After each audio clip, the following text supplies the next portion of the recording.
1995 में सड़क बनाने के दौरान आईटीबीपी के जवानों को खुदाई करते वक्त एक मम्मी मिली।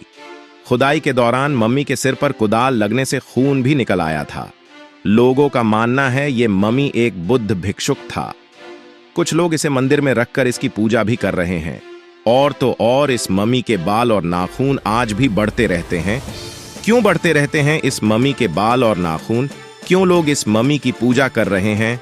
क्या ये मम्मी सचमुच भगवान है जो लोग इनकी पूजा कर रहे हैं? क्या है इसकी रहस्य? जानेंगे आज के इस वीडियो में। यकीन मानना दोस्तों, ये किसी बॉलीवुड फिल्म का सीन नहीं, बल्कि हिमाचल प्रदेश के एक सुदूर गांव ग्यू की सच्ची कहानी है। हिमाचल के लाहौल स्पीति वैली में ताबो मोनेस्ट्री के नाम से एक बौद्ध मोनेस्ट्री है। यहां से 50 किलोमीटर की दूरी पर एक गांव है ग्यू। तिब्बत में कभी लामा सांगला तेंजिंग के नाम से एक बौद्ध भिक्षुक हुए। वे तिब्बत से ग्यू तपस्या करने आए। चूंकि ग्यू गांव बर्फ से ढके रहने के कारण दुनिया से कटा हुआ था, तो तेंजिंग के लिए यह जगह तपस्या करने के लिए मुफीद थी। उनकी उम्र तभी 45 वर्ष रही होगी। तेंजिंग बैठी हुई अवस्था में तपस्या में लीन थे और बैठे बैठे साधना में लीन रहते हुए उन्होंने अपने प्राण त्याग दिए। इसलिए उनकी मम्मी भी बैठी हुई अवस्था में ही है। यह दुनिया की एकमात्र मम्मी है जो बैठी हुई अवस्था में है। पेंसिल्वेनिया विश्वविद्यालय के शोधकर्ता विक्टर मैयर के अनुसार ग्यू में स्थापित मम्मी लगभग 550 साल पुरानी है।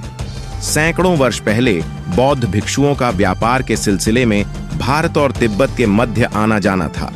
उस समय एक बौद्ध भिक्षु सांगला तेंजिंग यहां मेडिटेशन की मुद्रा में बैठे और फिर उठे ही नहीं। उस समय ही इनके शरीर को एक स्तूप में संभाल कर रख लिया गया था। करीब 550 साल पुरानी इस मम्मी को लोगों ने भगवान का दर्जा दे दिया है। अक्सर इस मम्मी के बाल और नाखून बढ़ने की खबरें सामने आती रहती हैं। बिना किसी लेप के सुरक्षित है यह मम्मी। वैज्ञानिक जांच में इस मम्मी की उम्र करीब 550 वर्ष बताई गई है।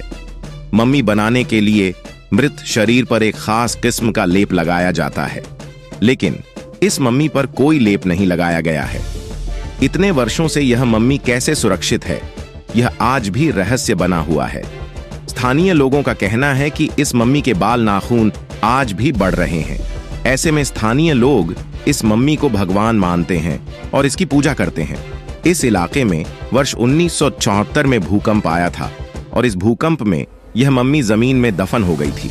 21 वर्षों तक यह मम्मी जमीन में ही कहीं दबी रही, लेकिन 1975 में सड़क बनाते समय आईटीबीपी के जवानों को खुदाई के दौरान यह मम्मी एक बार फिर मिल गई। कहा तो यह भी जाता है कि खुदाई के समय इस मम्मी के सिर पर कुदाल लगने से खून भी निकल आया था।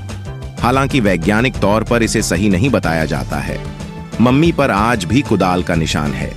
वर्ष 2009 तक यह मम्मी आईटीबीपी के कैंपस में ही रखी हुई थी।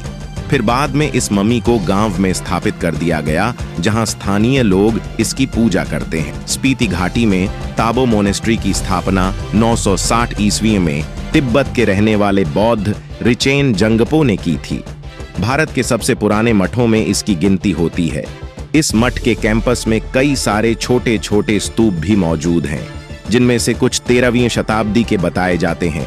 बौद्ध धर्म गुरु दलाई लामा यहाँ हर साल जुलाई अगस्त में कालचक्र प्रवर्तन समारोह की शुरुआत करते हैं। इस मठ में धर्म ग्रंथों और पेंटिंग्स का बड़ा कलेक्शन है। ताबो मठ शिमला से 337 किलोमीटर दूर है, जबकि रिकांगपिओ से इसकी दूरी 139 किलोमीटर पड़ती है। यहाँ से ताबो जाने के लिए एक काजा बस चला करती है। यहाँ जाने के लिए रेल कनेक्टिविटी नहीं है और न ही कोई फ्लाइट। हर साल यहाँ हजारों की संख्या में बौद्ध और अन्य पर्यटक आते हैं। स्थानीय लोगों के लिए लामा सांगला तेंजिन एक दिव्य शक्ति है। वहीं वैज्ञानिक अभी भी इस घटना का प्राकृतिक कारण खोजने में जुटे हैं। तो सच क्या है? क्या लामा सांगला तेंजिन को ज्ञान प्राप्त हुआ और वो समाधि अवस्था में चले गए, या फिर कोई और वैज्ञानिक व्याख्या है? आपको क्या लगता है? क्या ग्यू की मम्मी किसी चमत्कार का प्रमाण है या फिर अभी भी कोई रहस्य छिपा है?